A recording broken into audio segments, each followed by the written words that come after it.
Welcome to Gran Canaria. This is my first time here and I am excited to explore this island.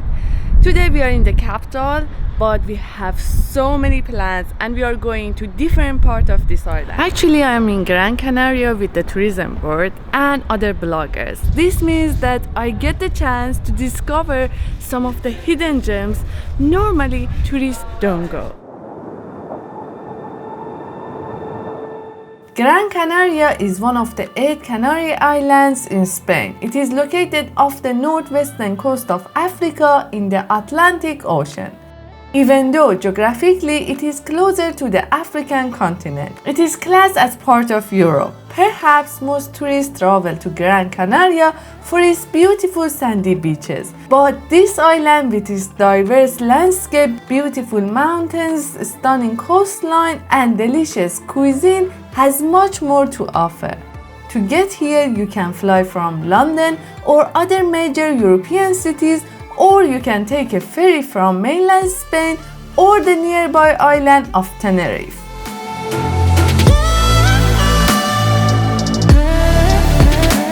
Las Palmas de Gran Canaria, which is the capital city of the island, just celebrated its 554th birthday, which means this city now is 554 years old.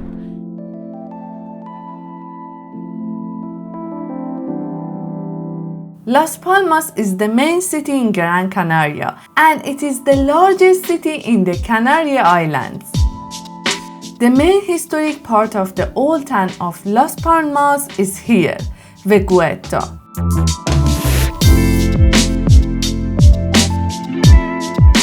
Did you know that Christopher Columbus lived on Gran Canaria for a short while before heading to America? His home is now a museum and is open to the public. The most impressive building here is the Cathedral of Santa Ana. With a small fee of €1.50, you can go up to the bell tower to have a panoramic view of the city.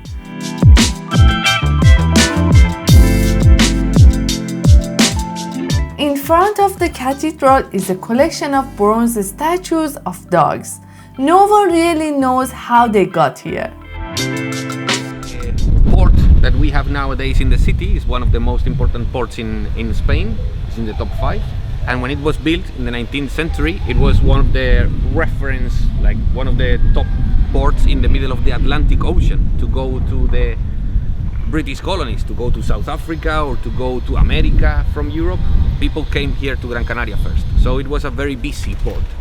And there are 2 versions for these statues. One version says that a French ship going towards South Africa had to do emergency repairs, stopped in the port here in Gran Canaria, and he was so happy with the repairs and so on that as a tip they left part of the cargo.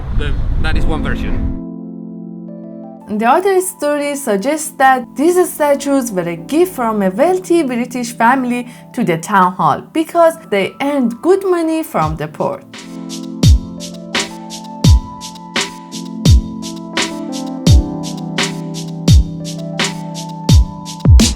The old town is divided in 2 different parts with different style of architecture, and the first part, that is the heart of the old town, is more touristy, and in the past mostly laborers used to live there. But this area, which is another part of the old town but it's more modern with different architecture and currently is more residential and you find a lot of shops, but in the past it used to belong to wealthier people, traders. The neighborhood of Triana is the most lively part of the city, and it is a great place for shopping.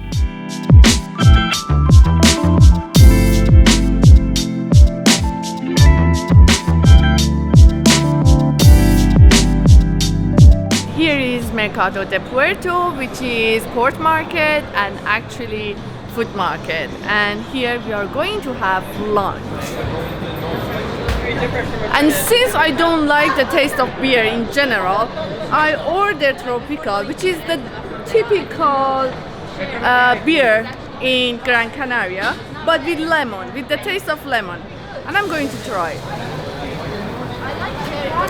Actually, I like that, and so I can drink this one because it's more lemony and it's sweet. It doesn't taste like beer, normal beer. So that's my drink. We began with a starter, very simple dish, tomato aliñado, and it's basically cheese, tomato, and balsamic. It's simple, but it's so tasty. I like the fact that all the dishes that for a starter is so simple.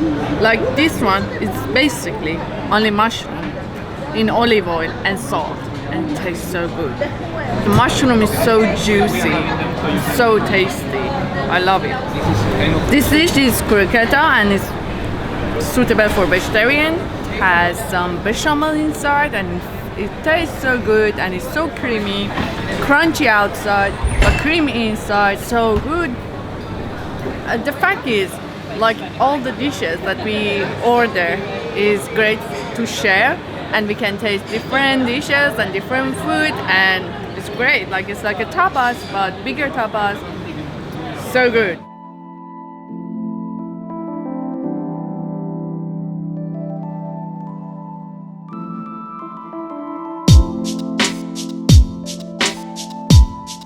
Right just next to the market, there is a very beautiful sandy beach. So beautiful because on the beach you have the view of some hills which make it so dramatic. Here it feels so good. It's not too hot and there is a breeze. Oh, the sound of ocean. I love it.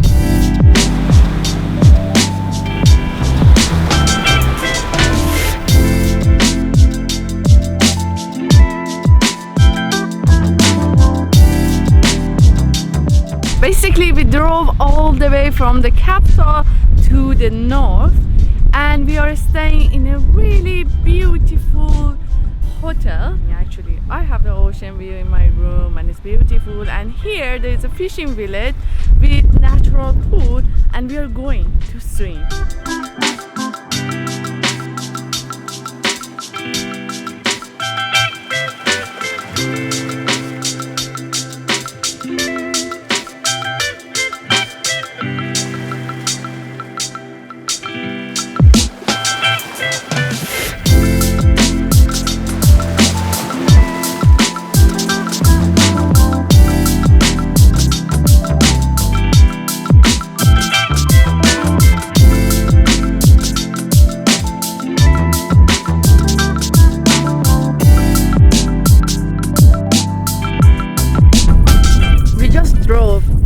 The mountain road, and it was a windy road, but now we arrived somewhere exactly kind of middle of the island, but in the high altitude, and we have a great view, and we can see it's windy, and we can see how clouds move. Like I don't need time lapse, I can see it just looking at the clouds.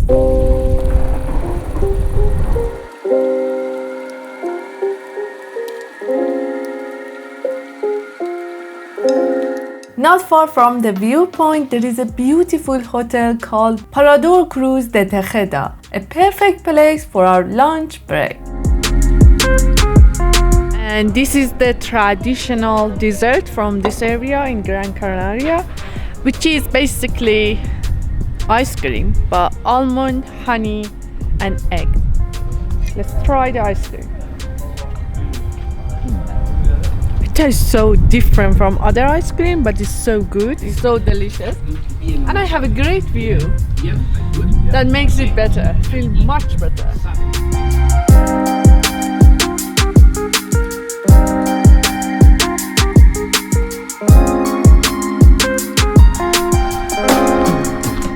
Now we are walking and we are so close to the highest point of Gran Canaria. And actually this area is great for hiking, mountain biking, and just camping also.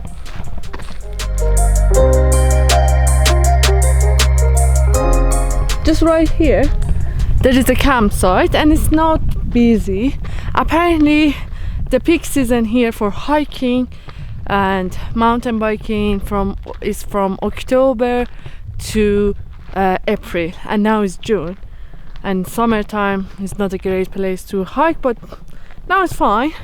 And now we are going to see the view to the viewpoint, and already I can see we are above the clouds, the ocean of clouds. Wow, that's just gorgeous, unbelievable, so surreal.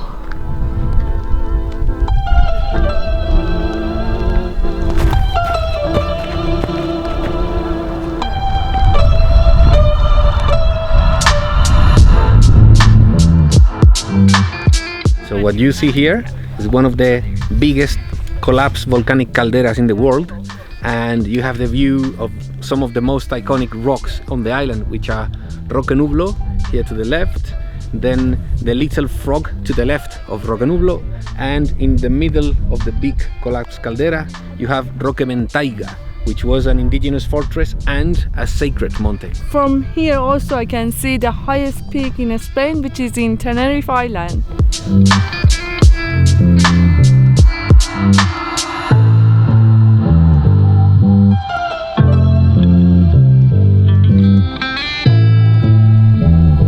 Basically here we stop because this part is the last point that we can see mountains, and after this point we are going to the south, which is the touristy part of Gran Canaria, and the landscape will change and we don't have any mountains, and it will be hotels, beaches. Wow, that's so cool. And actually in this part I can see the mountains, and the other side I can see the ocean.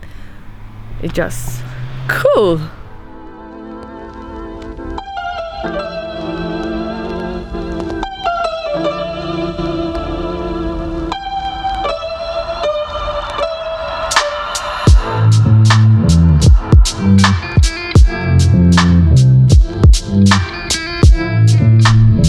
This part of the island is totally different. It has a different landscape. It's just sand dunes, and oh my god, so pretty. Probably the most beautiful place in the south is the Maspalomas sand dunes, covering over 400 hectares. Some people might say that sand arrived here from Sahara, but that's not true. The sand was washed up during the Ice Age, and the wind created the dunes you see today. The dune system is one of the most important natural spots on Gran Canaria, and it has suffered degradation with the constant loss of sand, mainly due to urban development and human impact. To protect the dunes, Gran Canaria is limiting access to the public. People still can visit the dunes, but only via the marked walking path.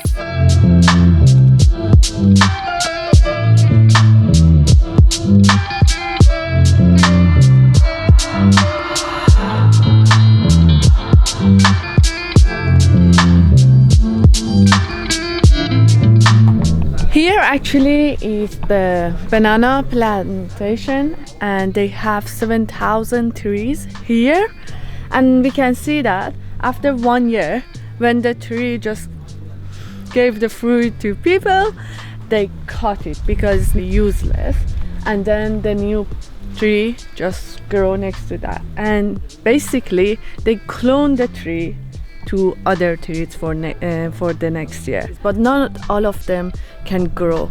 They pick one and they get rid of others.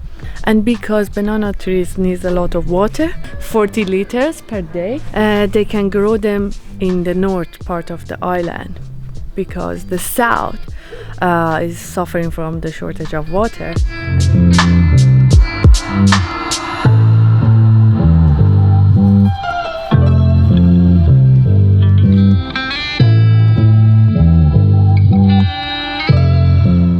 Gran Canaria, like other parts of Spain, produces some of the finest wines in Europe. Wine tasting is one of the popular things to do here, so why not visit a local vineyard? In this part of the island, there is a small vineyard, which is the family vineyard, and the couple bought it for their retirement.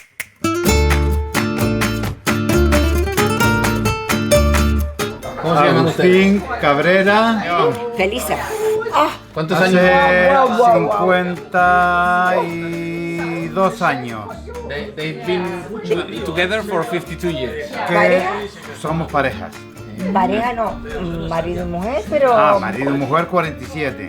47 years married. 47 years married. mucho.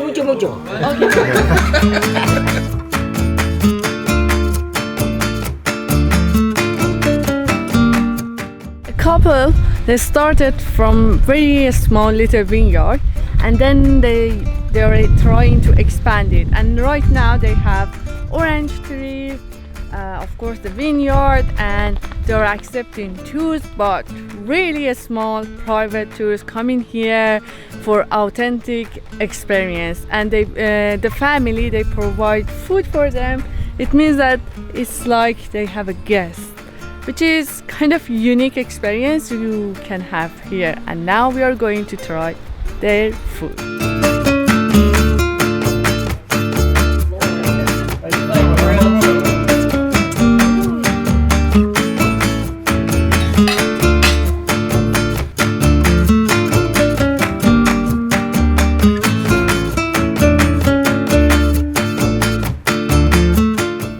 We felt like we were part of their family, and they not only shared their food and their stories with us, but also shared their kindness, love, and inspiration. My trip to Gran Canaria had to come to an end, but the memories will stay with me forever. Thanks for watching, and see you in the next video.